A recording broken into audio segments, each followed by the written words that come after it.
दिन तक टिके नहीं ना ही रहे, बट कुछ परिस्थितियां आई और सब खत्म हो गया, परंतु मेरी उसमें आसक्ति इतनी ज्यादा हो गई कि मैं उसे भूल नहीं पा रही। महाराज जी वो व्यक्ति दिख जाता है। अब वासनाओं के खेल खेलोगे, मन मलिन होगा तो भूल क्या पाओगे। अरे धिक्कार है ऐसे जीवन को कि जो मनुष्य जीवन मिलने पर भगवान के लिए बात नहीं आई कि मैं भगवान को भूल नहीं पाती हूँ। ये जीवन का तो लाभ होना चाहिए। इन नाशवान शरीरों में आसक्ति करके, इंद्रियजन्य सुखों में भोग सुख का अनुभव करके मैं उनको भूल नहीं पाती, तो धिक्कार तुम्हारी बुद्धि को। अपने जीवन को पतित करके, भ्रष्ट करके बुद्धि को मनुष्य में आसक्त कर लिया, यही तो नरक जाने का रास्ता है। और कौन सा रास्ता है। जीवन साथी चुनना है तो एक बार चुन लिया और आजीवन उसका निर्वाह किया तो जीवन साथी है। तो व्यभिचार प्रवृत्ति हुई आज इससे, कल उससे, परसों उससे, नरसों उससे, जिसे आजकल लोग कह रहे हैं ब्रेकअप, बॉयफ्रेंड गर्लफ्रेंड, ब्रेकअप, फिर बॉयफ्रेंड, फिर ब्रेकअप, फिर तीसरा बॉयफ्रेंड। ये क्या है क्या। आज शासन नहीं है ना, न माता पिता का शासन है, न समाज का शासन है, न शास्त्र का शासन, न भगवान का शासन, कोई स्वीकार नहीं है ना। इसलिए मनमानी आचरण होते हैं। मनमानी आचरण करने का अधिकार किसने दिया तुमको। या एक बार पाणी ग्रहण किया तो आजीवन निर्वाह किया। अपने पर शासन नहीं, अपने धर्म को नहीं जानती हो, शरीर का बार बार अपवित्र होना, ये क्या है। मन शरीर में लगा हुआ है, मन अपवित्र हो रहा है, पाप का खजाना बन रहा है, नरक जाओ नरक भोगो। ये दुर्लभ मनुष्य देह का क्या लाभ मिला। आजकल यही प्रवृत्ति चल रही, तुम्हारी बात नहीं बच्चा, ये आजकल प्रवृत्ति यही चल रही है। ये कोई मतलब नई बात नहीं, यही प्रवृत्ति चल रही है। भगवान का नाम जप करो, जो संयम से रहो। अगर स्त्री शरीर है तो किसी एक पुरुष का एक बार वरण करो, आजीवन वरण करो। छूट जाए तो ब्रह्मचर्य से रहो, आजीवन ब्रह्मचर्य रहो। ये व्यभिचार प्रवृत्ति से नरक जाने का रास्ता होता है। त्रिविधम नरकस्येदम द्वारम नाशनमात्मनः कामः क्रोधा तथा लोभा तस्मादेत्ययं तजेत। ये तीन नरक के द्वार हैं, काम क्रोध लोभ। इन्हीं में जो फंसे हुए नरक जाना है। और क्या करना है, नरक की प्रवृत्ति करनी। भूल नहीं पाती, तुम्हें घृणा हो जानी चाहिए कि जिसके लिए मैंने शरीर समर्पित किया वो आदमी मेरा हो नहीं हुआ तो वो भूलने योग्य है, वो घृणा करने योग्य है। नाम जप करो और सही रास्ते से चलो, नहीं तो किसी काम का मनुष्य जीवन नहीं रह जाएगा। हम कहते हैं दोस्ती करना पाप नहीं है, कोई भी किसी से भी दोस्ती करो, लेकिन दोस्ती गंदगी करना पाप है, बेविचार करना पाप है। ये क्यों करते हो। अगर आपको दोस्ती पक्की तो आजीवन निर्वाह करो, माता पिता का आशीर्वाद लो, देवताओं का अर्चन बंदन करो, ब्याह करो, एक साथ रहो, कोई बात नहीं, आजीवन रहो। ये क्या है, इससे बेविचार, उससे बेविचार, उससे बेविचार, तो किसी का शासन नहीं होता, इसीलिए मनमानी आचरण होते। कोई तुम्हारी बहुत अवस्था है क्या। ये मनमानी आचरणों से क्या होगा। अपने जीवन को खोखला करके नरक जाओ, नरक का रास्ता पुष्ट करो। इसलिए बच्चा सावधान, नाम जप करो और सावधान रहो और भगवान का आश्रय लेकर के धर्म पूर्वक जीवन व्यतीत करो। मनुष्य जीवन ये दिव्य मिला है, इससे भगवान की दिव्यता प्राप्त करो। अब हम कहते हैं ठीक है गृहस्थ में जाना है, गृहस्थ में जाइए, लेकिन किसी एक पुरुष का ऐसा वर्ण करो। देखो आजकल मनमानी चल रहा है। माता पिता वर खोजते थे, पंडितों से विचार किया जाता था, बड़े धर्म पूर्वक देवी देवताओं की आराधना करके ब्याह होते थे, आजीवन निर्वाह होता था। हमने कभी नहीं सुना डिवोर्स, गांव में कभी डिवोर्स नहीं सुना हमने। ये जो व्यभिचार प्रवृत्ति शुरू ना, गर्लफ्रेंड और बॉयफ्रेंड और लिव इन रिलेशन, यहां से शुरू हुआ है डिवोर्स। नहीं, हमने कभी डिवोर्स नहीं सुना। आजीवन निर्वाह क्योंकि माता पिता ने किया, देवी देवताओं का पूजन करके, शास्त्र के पंडित के अनुसार अग्नि के फेरे लेकर, तब कहीं वो धर्म से चलो। इस तरह के मनमानी आचरण कोई भी मत करो, नहीं तो पछताना पड़ेगा। संसार का बड़ा विचित्र स्वरूप है, होश में चलना चाहिए। आचार्य अखिलेश आनंद जी, हरिद्वार। राधा वल्लभ श्री हरिवंश महाराज जी। महाराज जी हम सब कुछ जानते हैं, धर्म क्या है अधर्म क्या है, पर सब कुछ जानते हुए भी अधर्म और नहीं जानते हो, नहीं जानते हो। जानकारी उसे कहते हैं कि जब जान गए तो जही जाने जग जाए हेराए, जागे जथा सुपन भ्रम जाए। स्वप्न में जैसे हम जगे हुए होते, तो क्या जगे हुए होते हैं क्या। स्वप्न में हम क्रियाएं करते देखते हैं और ऐसा थोड़ी लगता है कि मैं स्वप्न देख रहा हूं, ऐसा लगता है मैं जगा हुआ हूं। तो क्या वो जगा हुआ होता है क्या, वो अज्ञानी स्वप्न में अपने को जगा हुआ जैसे मानता है तो जगा हुआ नहीं होता। ऐसे आप अज्ञान की धरा में हो और आप ये जानकारी कर रहे हो कि मुझे धर्म का पता है, मुझे अधर्म का पता है, जैसे अपने को जानकारियां जो कुछ है जो उपलब्ध हो चुकी वो प्रकृतिजन्य केवल बुद्धि तक है, आपके अनुभव में नहीं है। अनुभव में नहीं तो पता है क्या? पूरा हलवा बनाने की प्रक्रिया आती है लेकिन कभी बैठ करके बना के पाया नहीं तो क्या फायदा। जिस जानकारी का प्रयोग ना हो सके वो जानकारी हमारी किस काम की, बात समझ रहे ना। इसका तात्पर्य हुआ कि हम अध्यात्म बल से कमजोर हैं। हम जानते हैं कि ये नहीं करना चाहिए, हम जानते हैं ये करना चाहिए, तो जो करना चाहिए वो कर नहीं पाते, जो नहीं करना चाहिए वो हम छोड़ नहीं पाते। ईमानदारी का विषय ये है। इसका कारण हमारे अंदर अध्यात्म बल की कमी है। हम अगर प्रशांतात्मा विगत भीर ब्रह्मचारी वृत्ति स्थित, अगर हम संयम से चलें, अपने अंतःकरण में निरंतर भगवत चिंतन करें, ब्रह्मचारी व्रत से स्थित हों और निरंतर परमात्म चिंतन करें तो अभी आ जाएगा। जो नहीं करना वो नहीं करना, चाहे प्राण निकल जाए, और जो करना है वो उत्साह संपन्न होकर के करना है। तो हमारे अंदर जो जानकारियां उनका प्रयोग ना करने का जो हमारे अंदर असमर्थता है वो अध्यात्म की कमी है। यदि हम खूब भगवान नाम जप करें, शास्त्र स्वाध्याय करें, ब्रह्मचर्य से रहें, पवित्र आहार करें तो बहुत बढ़िया आ जाए, बहुत बढ़िया आ जाए, स्थिति बन जाए हमारी। और हम भगवत चिंतन रहित हैं, इसीलिए हमारे, तो इसलिए ये जानकारी होते हुए भी हम नहीं जानकार हैं। जानकारी अगर जितनी आपको जानकारी अगर उसका प्रयोग कर ले तो आप ब्रह्म सिद्ध महापुरुष हो जाए। किसको जानकारी नहीं? जब गांव में लोग शव यात्रा करते हैं, बोले राम नाम सत्य है, सत्य बोलो मुक्ति है। इससे बड़ा और क्या ज्ञान होगा? इस ज्ञान से बड़ा और क्या ज्ञान होगा कि पूरे त्रिभुवन में अगर सत्य है तो भगवान का नाम सत्य है, और भगवान का नाम बोलो तो मुक्ति है। लेकिन वो बीड़ी पीते हुए लौटते, उनको कोई मतलब नहीं कि क्या गा रहे, वो समझते हैं मरने वाले के साथ ये गाया जाता है, बस वो गीत गाते, वो उसका भाव तो समझते नहीं है। इसलिए हमें सबको जानकारी है, अपने कल्याण भर के लिए सबको जानकारी है। सबको ही जानता है मरना है, सब देख रहे हैं एक दूसरे का मरना, सबको पता है यहाँ सब नाशवान है, सबको पता है यहाँ से कोई कुछ लेके नहीं जाता। बस इतनी जानकारी काफी है। अगर हम परमार्थ में चल दें और इतनी जानकारी हमारी पक्की रहे तो हम तो महात्मा बन जाए। लेकिन ये जानकारी ना जानकारी के अंतर्गत ही है। जैसे स्वप्न में जगा हुआ मानता हुआ भी वो सो रहा है, वो अपने को जगा हुआ मानता है, लेकिन जब जगेगा तो स्वप्न हट जाएगा। जगने की पहचान है, स्वप्न हट जाएगा। तो सच्ची जानकारी का मतलब है, धर्म की जानकारी का मतलब है, जेहि जाने जग जाए हेराई, जागे जथा स्वपन भ्रम जाई। जो जान गया तो उसके सामने से संसार ऐसे गायब हो जाता है जैसे स्वप्न का पूरा दृश्य जागने पर गायब हो जाता है। फिर दिखाई क्या देता है? सिय राम मैं सब जग जानी, करूं प्रणाम जोरी जुग पानी। तो हम अपनी जानकारी को सत्य बनाएं, हम अपनी जानकारी का प्रयोग कर सके, इसलिए खूब नाम जप करो और ब्रह्मचर्य का जरूर ध्यान दो। आज व्यभिचार परायण हमारी जनता हो रही है, जिधर देखो व्यभिचार का बोलबाला है। वो सब अपवित्र बुद्धि। अध्यात्म को धारण करने के लिए गृहस्थ में तो उचित ब्रह्मचर्य और विरक्त में है तो पूर्ण ब्रह्मचर्य। ब्रह्मचर्य के बिना, ब्रह्मचर्य जीवन की नींव है। ये आजकल नए नए सब जितने बच्चे हैं ना, गर्लफ्रेंड बॉयफ्रेंड हस्तमैथुन ये वो सब नष्ट किए दे रहे हैं अपने आप को। ये क्या है? मनुष्य जीवन का उपहास कर रहे हो, देव दुर्लभ मनुष्य जीवन का उपहास कर रहे हो। बड़े भाग मानुष तन पावा, सुर दुर्लभ सद ग्रंथन गावा। साधन धाम मोक्ष कर द्वारा, पाई न जे परलोक संभारा। सो परत्र दुख पावई, सिर धुनि धुनि पछताए। काल ही कर्म ईश्वर मिथ्या दोष लगाए। इसलिए खूब नाम जप करो। जी अमित पांडे जी, प्रयागराज। राधे राधे महाराज जी। महाराज जी, आत्मज्ञान और अध्यात्म मार्ग में सबसे बड़ा अंतर क्या है?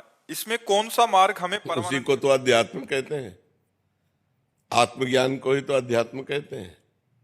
अध्यात्म कहते किसे? कोई अंतर? वही तो है। जल, वार, तोय, पानी, इसमें कौन श्रेष्ठ है? बात तो एक ही है ना। जल, वार, तोय, पानी, हम पानी के ही पर्यायवाची शब्द कह रहे। तो आत्मज्ञान, भगवदानंद, अध्यात्म मार्ग, अध्यात्म ज्ञान, ये एक ही बात तो है। समझ रहे हो ना? महाराज जी ये शायद ज्ञान मार्ग और भक्ति मार्ग को समझना चाह रहे हैं आगे। हाँ, ऐसे भेद पूछोगे तो समझ में आ जाएगा कि भक्ति मार्ग में और ज्ञान मार्ग में क्या अंतर। भक्ति मार्ग और ज्ञान मार्ग सिद्धांत तक दोनों एक चलते हैं। सिद्धांत दोनों के एक है और लक्ष्य दोनों का बदल जाता है। एक दासोहम में पहुंच जाता है और एक शिवोहम में पहुंच जाता है। सोहमस्मिति वृत्य खंडा, मैं वही परमात्मा हूं। ज्ञान मार्ग में अनुभव होने लगता है अहम ब्रह्मास्मि। लेकिन भक्ति मार्ग में दास दासोहम, मैं भगवान का दास हूं, भगवान के दासों का दास हूं। इतना अंतर। सिद्धांत दोनों के एक ही है। संयम नियम के सिद्धांत दोनों के एक ही है। भगवत चिंतन, आत्मचिंतन के सिद्धांत एक ही है। लेकिन परिणाम दोनों का जो अलग अलग चिंतन का हो जाता है। एक का चिंतन होता है तत्वमसि, तत्वम आशी, और एक का चिंतन होता है दासोहम, मैं भगवान का दास हूं, या दास दासोहम, मैं भगवान के दासों का दास हूं। इतना अंतर हो जाता है। समझ पा रहे हो? साधन मार्ग थोड़ी दूर तक एक जैसा चलता है, चाहे वो भक्ति मार्ग का हो चाहे ज्ञान मार्ग का हो। यम नियम संयम, इंद्रियों का दमन, मन का दमन, ब्रह्मचर्य व्रत, निरंतर सतोगुण सेवन, निरंतर शास्त्र स्वाध्याय, शास्त्र चिंतन, संत समागम, ये सब दोनों का एक जैसा चलेगा। लेकिन चिंतन फिर अलग अलग हो जाता है। एक का आत्मचिंतन होता तो तत्वमसि में, अहम ब्रह्मास्मि, और एक का दास दासोहम, मैं भगवान का दास हूँ, भगवान का सखा हूँ, भगवान हमारे मित्र हैं। कई तरह के भाव हैं हमारे भक्ति में। भगवान के रिझाने के शांत, दास्य, सख्य, वात्सल्य और गोपी सहचरी, ये भावों के द्वारा हम भक्ति का आनंद लेते हैं। इसमें कई भाव, उसमें एक ही भाव है अहम ब्रह्मास्मि, और वो सत्य है, कोई इसमें अंतर नहीं है। दोनों मार्ग सत्य है, दोनों का परिणाम एक ही निकलेगा। जाके जब फल निकलेगा तो भगवदानंद, परमात्मानंद, आत्मानंद, विज्ञानानंद, अखंडानंद, जो भी कहो वो एक ही है। जैसे घाट अलग अलग है, यमुना स्नान एक ही है। यमुना जी एक ही है जी। ईशान शर्मा जी बेंगलोर से। राधे राधे राधे महाराज जी। महाराज जी किसी संत या गुरु के समीप अगर हृदय में डर का आभास हो तो इसका क्या? बहुत अच्छा है, बहुत अच्छा है। जो गुरु और संत से डरते हैं वो अभय हो जाते हैं, वो माया से फिर नहीं डरते। जो संत और गुरु से नहीं डरते उनसे अपराध बनता है, फिर वो माया से भयभीत हो जाते हैं। अभय होए जो तुम्हें डेराई, यही डर ही डर पे हरिवंश हित, जिनो भ्रमय गुण सलिल पर, जी नामन मंगल लोक ती सुहरिपद भजन। अपने साहब से डरना चाहिए, अपने गुरुदेव से डर लगे, कहीं हमसे कोई ऐसा अपराध न बन जाए कि हम गुरुदेव के सामने जाने लायक न रहे, कहीं हमसे कोई गलती न बन जाए, तो डर होना चाहिए, गुरुदेव का डर होना चाहिए। हम संसार में कभी कहीं भयभीत नहीं हुए, लेकिन अपने गुरुदेव से डरते हैं। गुरुदेव के समीप जाते ही पूरा हृदय कांप उठता है, कोई गलती न हो जाए, कोई त्रुटि न हो जाए, तो हम गुरुदेव से कभी विमुख न हो जाए, इसलिए एकांत में भी डर लगता है। हमारे गुरुदेव सब जानते हैं, अगर हमसे कोई गलती हुई तो गुरुदेव जान जाएंगे, और गुरुदेव जान जाएंगे तो हमारा त्याग कर देंगे, फिर हमारा होगा क्या?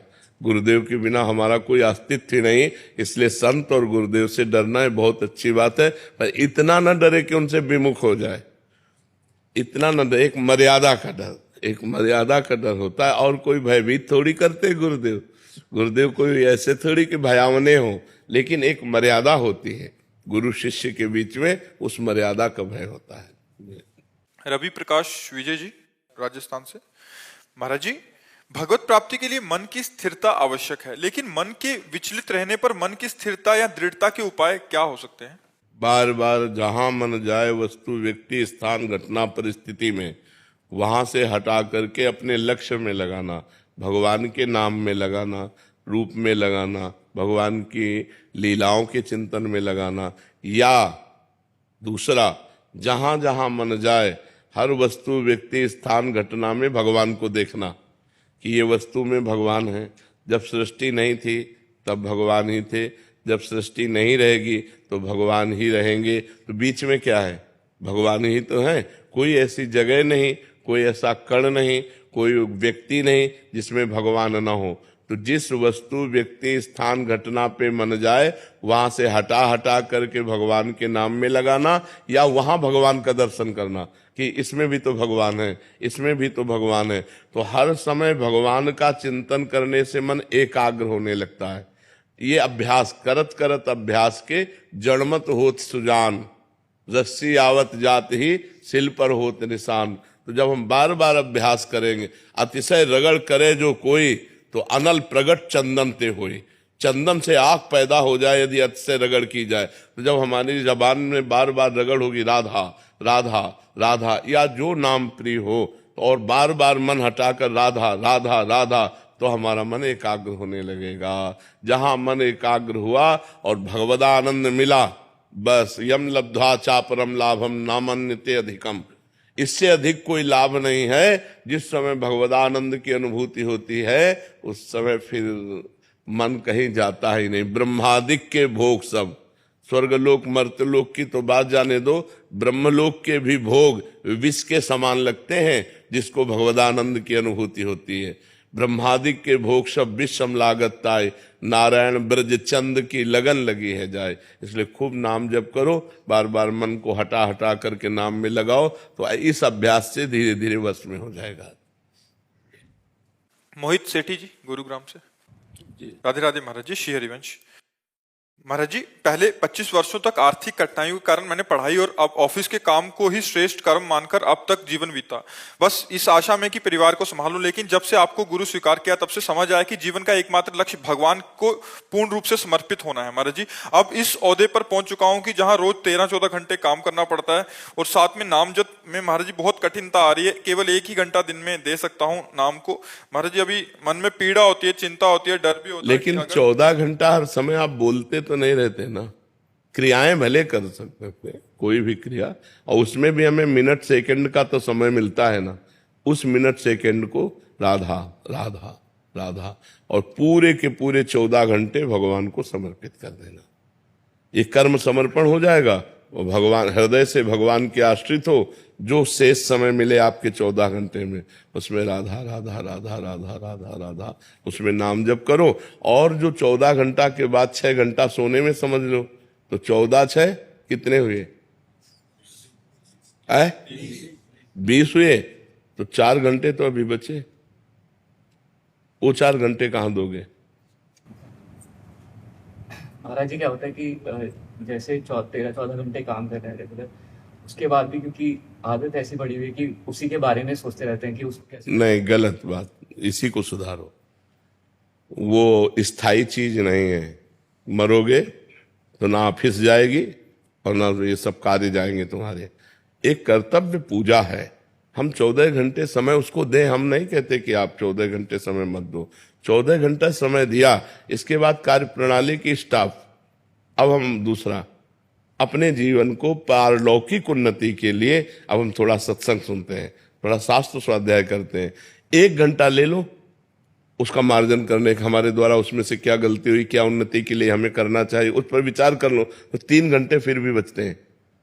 तो 3 घंटे भजन करो, शास्त्र स्वाध्याय, ठाकुर सेवा, नाम जप। 3 घंटे भागवतिक करो, 14 घंटे संसारिक करो, 1 घंटे दोनों कार्यों के चिंतन का करो, 6 घंटे सो जाओ। पूरा विभाग हो गया 24 घंटे का। ईमानदारी से यदि करो तो भजन के लिए सबको टाइम है, और बेईमानी करो तो किसी को टाइम नहीं है। बोले हम तो गृहस्थ हैं, बस एक शब्द में मारा कि पूरा का पूरा जीवन बर्बाद कर दिया। अरे गृहस्थ हो तो क्या हर समय तुम काम में लगे रहते हो? 12 घंटे 14 घंटे काम करने के बाद 6 घंटे सोने के बाद 4 घंटे बचे, हम 2 घंटे छोड़ देते हैं। 1 घंटा भोजन, 1 घंटा मनोरंजन, तो 2 घंटे भजन करो। 120 मिनट अगर भजन करोगे तो तुम्हें आनंद की प्राप्ति होने लगेगी। ये बेईमानी ना की जाए। मनोरंजन में, संसार के इस कार्यों में ही केवल जीवन नष्ट कर देने से जीवन का लाभ नहीं। जीवन का लाभ उस दिन की याद करो जिस दिन तुम मरोगे। हम तो अध्यात्म हमारा उस दिन के लिए तुम्हें बलवान बनाता है। जिस दिन तुम्हारी मृत्यु आएगी, न तुम्हारी पत्नी साथ होगी, न तुम्हारा मित्र साथ होगा, न तुम्हारी ऑफिस साथ होगी, न बैंक बैलेंस होगा, न घर होगा, न कोई सामग्री होगी। क्या पूरा जीवन बर्बाद कर दिया। अब जाने के समय तुम्हारे पास क्या है? इस लोक से क्या लेके जाओगे? इस लोक से ले जाने के लिए भगवान नाम, राधा राधा राधा। जो नाम जप किया, जो परोपकार किया, जो धर्म किया, जो तीर्थाटन किया, ये तुम्हारे साथ जाएगा। तो मनुष्य जीवन में एक पक्ष उधर भी रखो, तो एक पक्ष आगे के संभालने के लिए भी रखो, परलोक संभालने का भी रखो। तो इसलिए 2 घंटे तो भजन करो ही। और 1 से 1.5 घंटा तो हो जाता है रोज का। जी हाँ, बिल्कुल ठीक है। और बीच बीच में नाम जप करते रहो, और शेष जो भी समय आपका वो भगवान को अर्पित करते रहो। ये कर्म समर्पण और भगवत स्मरण के प्रभाव से निश्चित भगवान की कृपा प्राप्त होती है। शीतल सिंह जी, लखनऊ से। जी। राधे राधे महाराज जी। महाराज जी, मुझे प्रभु पर इतनी आस्था नहीं थी पहले। मेरे साथ कुछ हुआ, ऐसा हुआ कि फिर अभी आपकी अनुभूति होने के बाद मेरा नाम स्मरण और ईश्वर की ओर आस्था प्रबल हो गई है। अब हर समय नाम जप और प्रभु स्मरण होता है महाराज जी, प्रयास करती हूँ। परंतु प्रभु जी, मेरा मोह अब मेरे घर वालों से, रिश्तेदारों से खत्म सा होता जा रहा है। क्या मैं अपने घर वालों के प्रति अन्याय कर रही हूँ? नहीं, मोह खत्म हो जाए, लेकिन भगवत भाव करना चाहिए। सब में भगवान विराजमान है, और जिसका जिसके प्रति जो कर्तव्य है उसका पालन करे। पति को पति की तरह प्यार करे, पुत्र को पुत्र की तरह प्यार करे, रिश्ते नातेदारों को धर्म मर्यादा से प्यार करे। सब में भगवान है, लेकिन मोह किसी से नहीं। यही तो उत्तम बात है, यही तो भजन का फल है कि हम सबसे प्यार करें, सबको सम्मान दें, सब धर्म पूर्वक सबके साथ व्यवहार करें, लेकिन मोह हमारा किसी से नहीं। जी, अब ऐसा होता है कि कुछ भी करने से पहले मन से 2 आवाजें निकलती है, लगता है ये मैंने गलत किया या ये सही किया। कुछ इसमें मतलब हमेशा उलझन सी। नहीं, उलझन मत रखो, नाम जप करते रहो, शास्त्र विरुद्ध आचरण मत करो, गंदी बातों को सब कोई जानता है उनको मत करो। और गलत ये नहीं होता, हम परिवार से, जैसे बच्चा है तो हमारा मोह नहीं, लेकिन मेरा भगवान है, इसमें मेरे भगवान है, इसलिए हम बहुत दुलार करते हैं। हमारा कर्तव्य है उसको पढ़ाना, लिखाना, खवाना, पियाना। ऐसे पति मेरा भगवान है, उसके अनुसार कर्तव्य करते, मोह हमारा नहीं है। यही भजन की तो प्रणाली है। भजन और प्यार सिखाता है। भजन ऐसा थोड़ी कि अरे वैसे नहीं, भजन प्यार सिखाता है। सबसे प्यार करो, सबसे प्रेम से धर्म के अनुसार प्यार करो, और नाम जप करो, मोह किसी से करो मती। यही तो भगवान के मार्ग की पद्धति है। चाहत। राधे राधे महाराज जी। महाराज जी, भगवान की कृपा सब पर समान रूप से क्यों नहीं होती? कुछ लोगों को सुख और सफलता मिलती है, जबकि अन्यों को दुख और संघर्ष का सामना करना पड़ता है। इसके पीछे क्या रीजन है? नहीं बच्चा, भगवान की सब पर समान कृपा है। सब मम प्रिय सब मम उपजय। आँख, कान, नाक, सब शरीर की सुविधा, सबको वायु, सबको सूर्य, सबको चंद्रमा। भगवान की तरफ से सबको समान कृपा है। जैसे खेती पिता अपने पुत्र को 5 को दे, अब एक ने बमूल बोया, एक ने आम बोया, एक ने गेहूं बोया, एक ने चना बोया, एक ने गन्ना बोया। अब पाने को क्या मिलेगा? बमूल वाले को कांटा मिलेगा, गन्ने वाले को गन्ना मिलेगा, चने वाले को चना। भगवान ने हमको भारत भूमि में जन्म दिया। हमारे कर्म कैसे कैसे हो रहे हैं, तो उनका फल कौन भोगेगा? गीता में भगवान कहते, अवश्य में भोक्तव्यम कृतम कर्म शुभाशुभम। 100 रुपया पिता ने सबको दिया, अब एक ने शराब में उड़ा दिया, एक ने गंदी बातों में, एक फिल्म देखने में, एक जुए में, और एक ने जाके भगवान का काम किया। तो अलग अलग 100 रुपये सबको बराबर दिए, लेकिन अलग अलग होने के कारण 4 को दुख मिलेगा, 1 को सुख मिलेगा। तो भगवान सुख दुख के दाता नहीं है। निज कृत कर्म भोग सुन भ्राता, को न काहू के सुख दुख कर दाता। अपने कर्म का भोग ही हमको भोगना। बच्चा, हम लोगों से कर्म खराब हो गए, भगवान ने ऐसा नहीं किया। भगवान का कोई प्रिय हो, भगवान का कोई अप्रिय हो, ऐसा नहीं। सब मम प्रिय सब मम उपजाए। सब भगवान के बेटे हैं, सब भगवान से प्रकट है, और सबको भगवान बराबर प्यार करते हैं। सब पर मोरी बराबर दाया, भगवान ने कहा। पर हमारे आचरण बिगड़ गए, हमारे कर्म बिगड़ गए। तो जैसे हम कर्म करते, पाप कर्म का फल दुख और पुण्य कर्म का फल सुख, तो हमारे द्वारा जब पाप कर्म अधिक होते तो हमें दुख भोगना पड़ता है। देखो नहीं, मनमानी मनुष्य शरीर मिला है, मुर्गा खा रहे, बकरा खा रहे, गाय खा रहे, भैंसा खा रहे, राक्षस बने हुए लोग हैं। देखो ना आजकल क्या हो रहा है, गर्लफ्रेंड बॉयफ्रेंड व्यभिचार की प्रवृत्तियों। अब इसका फल तुम सुख चाहोगे? करोगे व्यभिचार, करोगे व्यसन, करोगे हिंसा, खाओगे मांस मछली, इसका परिणाम सुख चाहोगे? नरक भोगोगे, यहाँ भी दुख भोगोगे, वहां भी दुख भोगोगे। संयम से चलो, ब्रह्मचर्य से रहो, शास्त्र स्वाध्याय करो, सत्संग सुनो, नाम जप करो, जीवों पर दया करो, दूसरों का मंगल करो, अभी आनंद आ जाएगा। तो आनंद का मार्ग है इधर और चल रहे हैं इधर, तो फिर कैसे आनंद प्राप्त होगा? पर मार्ग हमारे सब प्रभु के बनाए हुए हैं। हमारे प्रभु ने सब मार्ग बनाया है। नरक का मार्ग भी भगवान ने बनाया, वैकुंठ का मार्ग भी भगवान ने बनाया, स्वर्ग का मार्ग भी भगवान ने बनाया, आपको भी भगवान ने बनाया। अब आप चलना किस मार्ग में चाहते हो? सब मार्ग आपके सामने। आप भूत बन सकते हो, आप देवता बन सकते हो, आप महान बन सकते हो, आप नीच बन सकते हो। जैसे आचरण करोगे वैसे बन जाओगे, इसमें भगवान की बात नहीं। समझ पा रहे आप? ओम प्रकाश शर्मा जी। श्री हरिवंश महाराज जी। महाराज जी, आपके चरणों में कोटि कोटि प्रणाम। महाराज जी, अभी एक एकांतिक में ये सुनकर थोड़ा सा संशय हुआ कि किसी ग्रंथ का गायन केवल पवित्र अवस्था में ही किया जाना चाहिए। महाराज जी, परंतु उपासक सुबह संपूर्ण दिनचर्या, शौच स्नान, शारीरिक व्यायाम आदि 84 जी मन ही मन करता है। महाराज जी, गायन और मानसिक चिंतन में अलग बात होती है ना। हम अंदर शौचालय में बैठे हो, हमारा चिंतन चल रहा है 84 जी का, तो वो चिंतन चल रहा है ना, अंतर गायन तो नहीं हो रहा ना। लेकिन 84 जी का गायन लेटरिन में बैठ के करोगे क्या? 84 जी का गायन लेटरिन के पवित्र कपड़ों में करोगे क्या? चिंतन हम भगवान का कर सकते हैं, चिंतन हम पद का कर सकते हैं, लेकिन जब हम गायन करेंगे 84 जी लेकर तो मर्यादा से करेंगे। आसन पे बैठ करके, या पवित्र वस्त्र है तो हम चलते फिरते भी गुनगुनाते हुए चल रहे हैं, अपवित्र वस्त्रों में नहीं, अपवित्र दशा में नहीं। गायन नहीं कर सकते अपवित्र दशा में। सुधा निधि, 84 जी, रामचरितमानस, श्रीमद् भागवत, ये सब समान हमारे धर्म ग्रंथ हैं। इनको पवित्र अवस्था में हम गायन कर सकते हैं, अपवित्र अवस्था में हम चिंतन कर सकते हैं। चिंतन मन के द्वारा किया जाता है, गायन वाणी के द्वारा उच्च स्वर में किया जाता है। अब पता चला कि आप शौच हुई, आप पवित्र कपड़ों में सुंदरकांड का पाठ कर रहे हो, वो सुंदरकांड का पाठ ही करने का उसमें विषय था, उनका अपवित्र दशा में सुंदरकांड का पाठ नहीं, पवित्र दशा में। हमारे धर्म ग्रंथ है, ये पवित्र दशा में इनका गायन करें, अपवित्र दशा में इनका चिंतन कर सकते हैं, अपवित्र दशा में नाम जप कर सकते हैं, लेकिन धर्म ग्रंथों का गायन नहीं। हमने तो पादुका, हम सेवा करते हैं ना, पादुका पैर के हमने तो वाणी जी को लेके हमने पद याद किए थे उस टाइम में, या फिर हम कोई वो करते हैं तो पादुका पहन के हम तो उनको याद। नहीं, बाथरूम की पादुका अलग होती है। सेवा स्थान है जहाँ पे विद्यालय में हम बच्चों को पढ़ाते हैं, वहाँ पे हमने पद याद किए थे, तो हम पादुका पहन के सारी। वो पादुका बाथरूम में गई? नहीं, पादुका नहीं। तो बस शौच और बाथरूम की अलग पादुका होती है, और ऐसे पादुका का अलग अलग समय में सत्संग में उसका विवरण किया गया है कि जैसे हम यात्रा कर रहे हैं, हमने शौचालय में जो बाथरूम, वो पादुका नहीं है, तो मंत्र भी जप सकते हैं उसमें पाठ भी कर सकते हैं। अपवित्र दशा में हम धर्म ग्रंथों का पाठ नहीं कर सकते। महाराज जी, एक संशय निवृत्ति और कर दीजिए। महाराज जी, जैसे बहुत सारे शरणागत परिकर हैं, वो ऑफिस आदि जाते हैं या किसी रास्ते में वाहन आदि ट्रेन में जा रहे हैं, तो महाराज जी क्या बहुत सारे ऐसे पूछते थे कि जैसे आजकल मोबाइल आदि ऐप में 84 जी है, तो अंदर ही अंदर जैसे उसका पाठ कर रहे हैं, तो ये कर सकते हैं? हाँ, ऐसे कर सकते हैं कि जैसे मोबाइल से देखा और अंदर चिंतन करते हुए उसको हम मनन कर रहे हैं, ये तो कर सकते हैं, लेकिन गायन के नहीं कर सकते।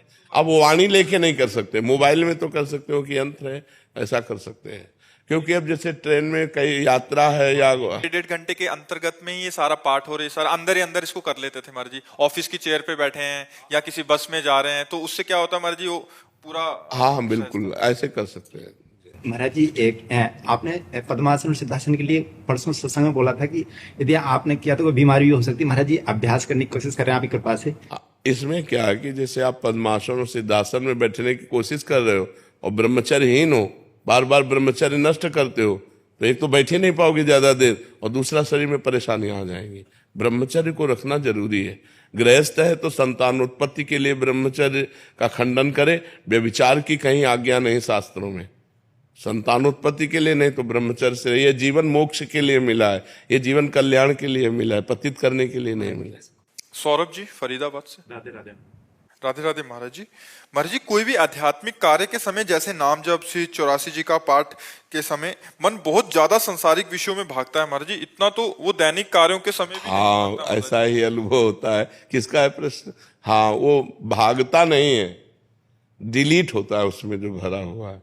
जैसे मोबाइल में कोई मैसेज डिलीट होना हो तो पहले सामने आता है ना, तो ऐसे जब वो संसारिक कार्य करता है तब वो कवर करता है, अंदर अपने लेता है। जब हम नाम जप करते हैं, ध्यान में बैठते हैं, भगवत चिंतन करते हैं या भगवत पाठ करते हैं, तो उस जैसे वो चिप है ना, ऐसे एक मन है भागवतिक चिप, अनंत जन्मों में जो जो हुआ है वो सब भरा, पूरा का पूरा डिलीट करना है। तो जितना हम नाम जप करते हैं उतनी गंदी गंदी बातें जो हम सोचना भी नहीं चाहते, देखना भी नहीं चाहते, करना भी नहीं चाहते, वो भी सब बातें उससे निकलती। कभी ऊट पटांग की बातें निकलती, कभी भूत की, कभी भविष्य की चिंता की। तो हमको उसको शांत भाव से रहना, निरपेक्ष दृष्टा भाव। हमको ना तो परेशान होना है और ना अच्छा लगना चाहिए।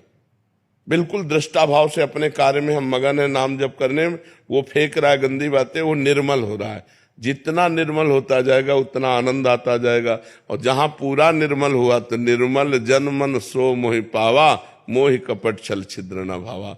तो हमको ये देखना चाहिए हमारे मन रूपी चिप से ये सब डिलीट हो रहा है, आ नहीं रहा। आता तब है जब हम भगवान से विमुख होकर के क्रियाएं करते हैं, तो सीसी कैमरे की तरह मन सब कवर करता रहता है। और जब हम भगवान का भजन करते हैं तब वो सब डिलीट होती रहती है।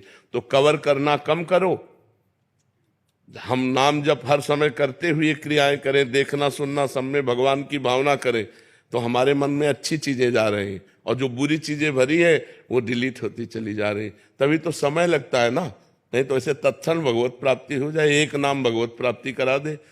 एक नाम त्रैलोक ही तारे, जो न ले सो जन्म ही हारे। एक बार जिन नाम ली हित सो होए अति दीन।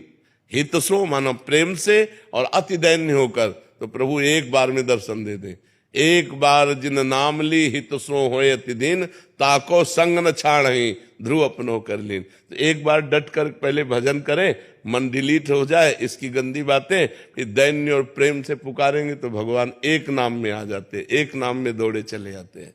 जी महाराज जी, जैसे हम नित्य चिंतन करते हैं वृंदावन का, लेकिन जब हम जैसे अपने निजी पलों में होते हैं, जैसे गृहस्थ हैं हम पत्नी के साथ में, तो तब महाराज जी अचानक से बहुत ज्यादा चिंतन बनता है यहाँ का। हाँ, बहुत बढ़िया है, बहुत बढ़िया है महाराज जी। अंदर से मन ऐसे लगता है जैसे आप बताते हैं कि अंदर से नाटक ऐसे करो सबके। हाँ, बिल्कुल बिल्कुल। महाराज जी, उसमें कमी आती है। हाँ, किसमें? व्यवहार करने में नहीं, कमी नहीं आनी चाहिए। सफलता इस अंदर से मतलब ये चिंतन होता है कि मैं जाऊं वृंदावन। नहीं, ये अच्छी बात है, लेकिन पत्नी के साथ जब व्यवहार कर रहे हैं, जब पुत्र के साथ व्यवहार कर रहे हैं, जब संसार के साथ व्यवहार कर रहे हैं, तो पूरा परफेक्ट नाटक होना चाहिए। नाटक में कमी नहीं। चिंतन बनता है महाराज। चिंतन अंदर से भगवान का होना चाहिए, नाटक संसार का होना चाहिए, तभी तो परफेक्ट आप कलाकार होगे। इस जगन नाटक मंच पर आपको जो रोल दिया गया है उसका परफेक्ट रोल करना चाहिए। अब ये नहीं कि पत्नी से हम उदास हो रहे हैं, अब वो हमारा मन वृंदावन में जा रहा है इसलिए हम तुमसे बात नहीं करेंगे, तुमसे नहीं। ये तो बड़ी कृपा है कि जब हम संसार के राग के बंधन में बंधने की स्थिति में, तब हमारा मन वृंदावन भाग रहा है, तब हमारा मन प्रभु, लेकिन कोई जान न पावे कि हमारे मन की दशा क्या है। हाँ, बाहरी व्यवहार हमारा संसारिक हो, लेकिन आंतरिक हमारा चिंतन भागवती को। यही तो गृहस्थ धर्म की भक्ति है, यही गृहस्थ धर्म की भक्ति है। अगस्त जी, राधे राधे महाराज। महाराज जी राधे राधे। महाराज जी, कोई काम करते वक्त कुछ गलत हो जाए या ध्यान ना लगे, किसी और जगह जाए तो बहुत क्रोध आता है। इस समय मैं नाम जप करता हूँ, नाम जप करने से क्रोध कम होता है, पर नाम जप छोड़ते ही क्रोध और बढ़ जाता है। इस स्थिति में क्या? आपका प्रश्न है यार, बड़े गुरु आदमी होते हैं। इतनी छोटी अवस्था में तो इतनी सूक्ष्म बात पकड़ रहे, बहुत बढ़िया बात है। बहुत अध्यात्म के अच्छे आदमी बनोगे तुम नाम जप करते हुए। जब तुम्हारे अंदर गलत वृत्ति आती है ना, तो अंदर जो मन में गलत वृत्ति होती है वो डिलीट होती है, वो नष्ट होती है। तो ऐसे नाम जप का अभ्यास करो कि खाली समय ही ना रहे। क्रोध तभी, अच्छा क्रोध क्यों आता है? कामना से क्रोध आता है, जैसे हम चाहते हैं ये हो जाए और वो नहीं होता, तभी क्रोध आता है। क्रोध की स्वयं की सत्ता नहीं, कामा संजायते क्रोधा। क्रोधाय स्मृति विभ्रमाय स्मृति भ्रंशात बुद्धिनाशो बुद्धिनाशात प्रणश्यति। काम, जब हमारी कामना की पूर्ति में बाधा पड़ती है तो क्रोध आ जाता है। इसलिए हम हर समय नाम जपने का अभ्यास करें। जब क्रोध आ जाए तब दांती पीस ले, ऐसे मुझे बोलना ही नहीं है बस। क्योंकि अगर क्रोध में बोलना शुरू किया तो फिर क्रोध आने पर भजन क्षीण हो जाता है, आनंद क्षीण हो जाता है और हमसे अपराध बन जाता है। अपने से बड़ों के प्रति भी गलत शब्द निकल जाते हैं। अपवित्र भाषा भी, ज्यादा क्रोध आ जाए तो गालियां भी आने लगती हैं, जबान पे दुरुक्ति गालियां आने लगती हैं और बड़े कटु वचन निकलने लगते हैं। इसलिए क्रोध को रोकना है तो मौन धारण कर ले। जहां क्रोध आए उसी समय चुप, वहां से हट जाए। जहां जिस अवस्था में क्रोध आ रहा हो उस परिस्थिति का त्याग कर दे, एकांत हो जाए, मौन हो जाए, उस समय बचे। अब ये नहीं कि भिड़े, अगर भिड़े तो फिर क्रोध आ गया, फिर गाली गलौज, फिर मारपीट, फिर हिंसा। इससे जितना बचा जा सके। ये राक्षसी प्रवृत्ति है, क्रोध जो है ये आसुरी प्रवृत्ति है, ये नाश कर देती है। इसलिए सबको इससे बचना चाहिए। जिस समय क्रोध आ जाए उस समय मौन हो जाओ, जिस समय क्रोध आ जाए उस समय हट जाओ। जिस समय क्रोध आवे जोर जोर से राधा राधा बोलने लगो, क्रोध शांत हो जाएगा। मंजीत सिंह जी गुड़गांव से। श्री हरिवंश महाराज जी, आपके चरणों में कोटि कोटि प्रणाम। गुरुदेव, कुछ समय पहले तक शराब और गंदे आचरण से लिप्त था, फिर 6 महीने पहले श्री जी की कृपा से आपकी शरणागति मिली, शराब छूट गई, भोजन भी सात्विक हो गया, नाम जप भी खूब बढ़ा। परंतु मैंने अपने घर में उसका वखान करना शुरू कर दिया, जिससे नाम जप अभी थोड़ा कम होना शुरू हो गया। महाराज जी, श्री जी से क्षमा मांगी, पुनः नाम जप करना भी शुरू हो गया। परंतु महाराज जी, क्रोध पर काबू नहीं पा पाता, जिससे बाद में घंटों पश्चाताप में जलता रहता हूँ। नाम जप भी कम हो जाता है। ऐसी स्थिति को सामान्य लाने के लिए बहुत समय लग जाता है। हाँ, नाम जब बढ़ाइए और जब क्रोध आवे तो हम क्रोध को परीक्षा समझें कि भगवान मेरी परीक्षा ले रहे हैं, मुझे क्रोध नहीं करना है। ये भजन के विघ्न है, काम, क्रोध, लोभ, मोह, मद, मत्सर, अहंकार नहीं करना, ईर्ष्या नहीं करना, परिवार से मोह नहीं करना, क्रोध नहीं करना, काम भावना से किसी पराई स्त्री को नहीं देखना।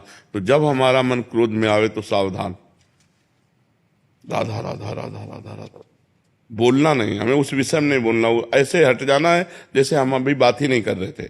बिल्कुल पीछे तुरंत मुड़िए, हटिए, चल दीजिए। उत्तर चाहे बालक क्यों न हो, उस समय हट जाइए, फिर बाद में समझाइए। क्रोध के लिए उस समय वो स्थान, वो परिस्थिति आपको छोड़नी पड़ेगी। नहीं तो जहां प्रति उत्तर हुआ तो गालियां आएंगी, फिर वो क्रोध अपना स्वरूप प्रकट कर देगा। वो बुद्धिमानी यही कि तुरंत मौन हुई और वहां से हट जाइए। महाराज जी, अपने बच्चों को भी डांट देते हैं, मैं इतना जलता हूँ। हम ये कह रहे हैं कि बच्चों को डांटने का नाटक किया जाता है क्रोध का। तो तुम अगर ऐसे गलत बात किए तो, और समझ रहे हो, अगर पढ़ाई ठीक से नहीं की ना तो आप, हमें अंदर कोई क्रोध नहीं। क्रोध का नाटक करना और क्रोध होना, ये थोड़ा अंतर है। बच्चे में क्रोध को करना होता है, परिवार में क्रोध करना होता है, जरूरी है। जैसे छोटे छोटे बच्चे हैं, अगर वो भयभीत हमसे नहीं हुए, थोड़ा थोड़ा भय होना जरूरी। यार अगर हमने जो पापा ने कहा वो पाठ नहीं तैयार किया तो मारेंगे, यार हम कोई गलती करेंगे हमारे पापा जानेंगे, तो उनको भय होना जरूरी। भय से वो सत्मार्ग में चलेंगे, लेकिन इतना भय भी नहीं कि वो आपसे दूरी बना ले। कभी मित्रवत व्यवहार करके ऐसे बैठते हैं, खेलते हैं कि वो अपनी छोटी सी छोटी कमियां भी आपको बता दें, और कभी पिता की तरह हम होकर उनको डांटते हैं जिससे वो भयभीत होकर के असत मार्ग का त्याग कर दें।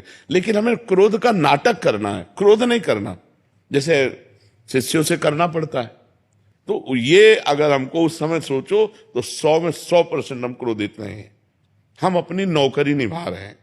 हमें गुरु भाव से उन्होंने स्वीकार किया, अगर उनकी गलतियां बन रही तो हमारा कर्तव्य है उनको डांट करके अच्छे आचरणों में युक्त करना। ऐसे आप पिता है, अगर अपने पुत्र को अच्छे आचरणों से युक्त करना है तो कभी कभी क्रोध का नाटक करना पड़ता है। तो अगर पिता का शासन पवित्र है तो अब आजकल शासन ही नहीं रह गया है। बच्चे पढ़ लिख करके माता पिता का अपमान कर रहे हैं, माता पिता की अवहेलना कर रहे हैं, क्योंकि बच्चापन से डाली नहीं गई बात। खेलने के लिए मोबाइल दे दिया गया और धीरे धीरे धीरे धीरे वो मोबाइल से इतने गंदे आचरणों में प्रयुक्त हो जाते हैं, इतनी मलिन बुद्धि हो जाती है कि अपने पूज्य माता पिता का अपमान करने लगते हैं, अवहेलना करने लगते हैं, और इतना दूर निकल जाते हैं सतमार्ग से कि लौटना मुश्किल हो जाता है। गंदे गंदे व्यभिचार में, व्यसन में फैल जाते हैं। तो ये क्रोध करना अनिवार्य है, पर क्रोध अंदर से नहीं, बाहर से नाटक करना है, क्रोध का नाटक करना है। अंदर से करोगे तो आप परेशान हो जाओगे। बस वो मारना नहीं है, मारने की एक्टिंग पूरी करनी है। बाप रे आज तो बच गए, ऐसा करना है। क्रोध का अंदर हृदय में प्रवेश ना होने पाए, अगर बाहर से हम नाटक करें तो अच्छा रहेगा। परिवार में अगर अब माता पिता शराब पी रहे हैं, माता पिता गंदी बातें कर रहे हैं, माता पिता गंदे दृश्य देख रहे हैं, तो बच्चों पर आचरण नहीं पड़ेगा। तुम खुद अध्यात्मवान बनो और बच्चों को अध्यात्मवान बनाओ। बिना अध्यात्म से जुड़े किसी का जीवन मंगलमय नहीं हो सकता। आज हमारा समाज जितना अध्यात्म से बिलग है, उतने देख लो क्रूरता में पहुंचता जा रहा है। कैसे कैसे समाचार आते हैं, मतलब क्या है, क्या है ये नौजवान कहां जा रहे हैं, कहां जा रहे हैं? क्या वो मनुष्य शरीर नहीं है? क्या वो अपनी बहन नहीं है? आप कैसा व्यवहार कर रहे हैं? अध्यात्म तो चराचर जगत को मंगल में बना दे, लेकिन जुड़े ना जब, अब वो राक्षसी प्रवृत्ति से जुड़े, आधुनिकता से जुड़े, मंगल में भाव है नहीं, तो देखो कैसी कैसी गंदी बातें होती है। अब आजीवन सजा होगी, एक गलती का परिणाम आजीवन सजा, जीवन बर्बाद हो गया। पढ़ाई लिखाई स्वस्थता सब जब जाओ जेल, या तो फांसी की सजा या तो जेल। ऐसे ऐसे आचरण होने लगे हैं, तो हमें लगता है बहुत संभलना चाहिए और अध्यात्म में जुड़कर भगवान का नाम जब अपने बच्चों से भी कराना चाहिए। थोड़ी देर बैठकर कथा सुनानी चाहिए। सत्य शास्त्रों के श्रवण से बड़ा मंगल होता है। महाराज जी, बच्चे तिलक लगा के जाते हैं तो स्कूल को कह रहे हैं, स्कूल में कहते हैं कि ये कौन सा काला जादू है। हाँ, तो दूसरा कर ले कि सूखी रज ले लेना, सूखी रज का ऐसे लगा ले तो चिन्ह नहीं बनेगा और तिलक भी लग जाएगा। अब स्कूल में तो जो पढ़ाई हो रही है आप देख ही रहे हो, आधुनिकता की पढ़ाई हो रही है और ऐसे ऐसे आचरण नौजवानों के हो रहे हैं जो जो नहीं होने चाहिए। क्या ये विद्या है? विद्या तो वही है जो विनय और सद्गुण की उत्पत्ति कर दे, विनय और सद्गुण की उत्पत्ति कर दे। आज तिलक लगाने को लोग रोका जाता है। आज भगवत कार्य को अगर माला डाल के जाए वो तो उसको रोका जाएगा, उसका उपहास होगा। अगर भगवान नाम कीर्तन, भगवान नाम जप करके और पाठ, हम लोगों के स्कूल में प्रारंभ से हे प्रभु आनंद दाता ज्ञान हमको दीजिए, ये सब प्रार्थनाएं होती थी बड़ा। और कबीरदास जी की दोहे, रहीमदास जी के दोहे, मंगल में वीर पुरुषों के चरित्र, तो उससे संस्कार पढ़ते हैं। अब हम पता नहीं है कि नहीं इस समय ये चीजें। हमारे देश के वीर वीरांगनाओं और साध्वी साधुओं की चरित्र भी रखिए, जिससे पढ़ करके उनके अंदर संस्कार पड़े, उनके अंदर भाव पड़े। तो ठीक है, क्रोध करना नहीं है, पर क्रोध का नाटक जरूर करना चाहिए। रात में इतने सपने आते हैं जिन सपनों का मेरी जिंदगी से कोई लेना देना नहीं रहता। देखो, जिस समय हम सुषुप्ति में जाना चाहते हैं और हमारा मन सुषुप्ति में नहीं गया, सुषुप्ति कहते गाढ़ निद्रा, उस समय मनोराज्य रचा करता है जो अभी हमसे हो चुका है या जो पूर्व में हमसे वर्तमान के पीछे समय में हुआ या अन्य जन्म में हुआ। वो सब एक चिप है, जैसे एक छोटी सी चिप में 350 घंटा का प्रवचन भर जाता है। तो इस भगवान ने एक मन ऐसी चिप रखी है, इसमें हजारों जन्मों का बना हुआ है। जब योग के द्वारा हम इसको सिद्ध कर लेते हैं तो कई जन्म की हमें स्मृति हो जाती है। जैसे भीष्म जी सैया पे पड़े और वो कह रहे हैं मुझे 100 जन्म तक याद है प्रभु, मैंने कोई ऐसा पाप नहीं किया कि मुझे ये सरसैया मिली है। भगवान ने कहा इसके ऊपर और जाओ। तो हमारा मन क्या करता है कि कभी तो बिल्कुल फालतू दिखाता है, कभी वर्तमान में जो घटना घटनी है आगे उसका संकेत देता है, और कभी पूर्व में जो हुआ है उसको दिखाता रहता है। तो कभी कभी वो ऐसी बात बताता है कि जो अब सुबह होने वाला है, 4 बजे है और आप स्वप्न देख रहे हैं और उसमें कोई घटना दिखा रहा है, अब वो संकेत दे रहा है कि घटना होने वाली है, तो उसमें सावधानी की जरूरत है। और 4 बजे के पहले जितने स्वप्न हैं वो सब फालतू, उसकी बात समझो। 4 बजे, ठीक 4 बजे ब्रह्म मुहूर्त में यदि वो स्वप्न दे कि हमारे साथ ऐसा घटने वाला है, तो आप सावधान हो जाओ, आपको संकेत दे रहा है वो घटना घटने वाली है, बकाया और कोई उसका महत्व नहीं है। उसमें ज्यादा नहीं पचड़े में फंसना चाहिए। अगर ऐसे फंसोगे तो बिल्कुल फालतू है, कुछ नहीं है उसमें। ये बात अब सही है ना कि कुछ घटनाएं जिस सुबह आभास हो गए कि ये घटना, हाँ, 4 बजे प्रातः काल ब्रह्म मुहूर्त में यदि कोई संकेत कर रहा है वो मन, स्वप्न में ऐसा हो। सामने तो ऐसा देखा है कि देखा और सुबह घटना घटी, तो वो पवित्र मन में प्रातः काल ब्रह्म मुहूर्त में जो आ जाए, फिर उसमें थोड़ा चिंतन करने का है कि ये सावधान रहे, कोई घटना न घट जाए। अच्छी या बुरी घटना उस समय वो देता है, बका शेष समय उसकी फालतू बातें रहती है। कभी कभी लगता है कि बहुत शांति चल रही थाना क्षेत्र में जी, और ये एरिया हमारा ऐसा कुछ घटना न घट जाए, पता चला 1-2 दिन बाद हो ही जाए। हाँ हाँ हाँ, बिल्कुल। वो मन जब पवित्र होता है तो संकेत देने लगता है, मन संकेत देने। नाम जप कीजिएगा, करते हैं नाम जप? नहीं, फिर जीवन का मतलब क्या रहेगा? थोड़ा नाम जप तो कीजिएगा, जो नाम आपको प्रिय। कौन सा नाम आपको प्रिय भगवान का? हनुमान जी प्रिय है। हाँ, तो राम राम बोलना पड़ेगा, तभी तो हनुमान जी को अच्छा लगेगा। तो चाहे 10 मिनट ही से शुरुआत तो कीजिए, 10 मिनट राम राम राम राम राम जप, ठीक है। ईश्वर का सुमिरन नहीं तो जीवन का क्या महत्व है? क्यों? अगर ईश्वर का, परमात्मा का, भगवान का सुमिरन नहीं है तो जीवन का मतलब क्या रह गया? फिर जीवन तो बेकार जीवन है। खाना पीना, सोना जागना, लड़का बच्चा पैदा करना, ये तो पशु पक्षी भी करते हैं। अगर मनुष्य जीवन में परमात्मा का सुमिरन नहीं तो जीवन का महत्व क्या रह गया? तो जरूर करना चाहिए सबको परमात्मा का। हाँ, निरंतर नहीं हो पा रहा तो थोड़ी देर तो कर लो। रोज नियम बना करके करोगे तो धीरे धीरे उसको बढ़ाते चले जाओ, निरंतर परमात्मा का सुमिरन होने लगे। यही मनुष्य जीवन की सार्थकता है, चाहे जिस संप्रदाय में हो। यदि परमात्मा का सुमिरन नहीं है तो कल्याण होने वाला नहीं। सुमिरन से कल्याण होता है। जितना आपका अंदर ही अंदर चिंतन चलेगा उतना ही आपका मंगल होगा। परमात्मा का सुमिरन ही जीवन का परम लाभ है। जिस रज को ब्रह्मेश्वरादि सुदुरूह पदारविंद श्रीमत् पराग परमाद्भुत वैभवाया सर्वार्थ सार रसवर्ष कृपार्ध दृष्टे तस्या नमोस्तु वृषभानुभुव महिम्ने। ब्रह्मा और भगवान शिव जिस रज को अपने माथे पे धारण करना चाहते हैं वो ये वृंदावन की रज है। बड़े सौभाग्यशाली हैं जिनको इस रज का सेवन करने का सौभाग्य मिलता है। और ये सर्वार्थ सार रसवर्ष कृपार्थ दृष्टि, रजोप सेवी और नाम जापक, उसको निश्चित प्रेम प्राप्त होता है जो वृंदावन की रज का सेवन करता है और निरंतर नाम जप करता है। अंतर रहित तैल धारावत, जैसे एकांत स्थान पे रखा हुआ दीपक की लौ एक, ऐसे ही परमात्म चिंतन की दृष्टि एक, एकदम भगवदाकार जीवन का काम बन गया। सब साधना का फल है हमारा निरंतर भगवदाकार वृत्ति रहे। उठते बैठते चलते फिरते केवल परमात्म चिंतन। हर चिंतन की काट करके, जो भूत भविष्य का चिंतन मन करता है ना, इधर उधर गंदी बातें, उसको डिलीट करते हुए साक्षी भाव से निरंतर नाम जप करते हुए एक ऐसी स्थिति बना ली जाए जिससे प्रभु का विस्मरण ही न हो, बस जीवन मुक्त हो गया। भगवान का सतत मधुर मधुर स्मरण चल रहा है, इससे बड़ा कोई योग नहीं। तेसाम सतत युक्तानाम भजताम प्रीति पूर्वकम ददामि बुद्धि योगम तम येन माम उपयांति ते। जो सतत प्रेम पूर्वक भगवान का निरंतर स्मरण करता है, भगवान उसको बुद्धि योग प्रदान। बुद्धि परमात्मा, बुद्धि कृष्णाकार, बस हो गई बात। यही बात है। खूब भजन करो, एक क्षण भी भजन से अव्यर्थ कालत्वम, एक भी क्षण व्यर्थ न जाने पावे तब चतुर सुजान साधक है। एक क्षण भी भगवान के सुमिरन से खाली न जाए। चाहे लीला कथा हो, धाम महिमा सुन रहे, नाम महिमा सुन रहे, भगवान के गुण लीला चिंतन में लगे। अन्यथा जो मिनट खाली गया तो कहा हनुमंत विपत्ति प्रभु सोई जब तो सुमिरल।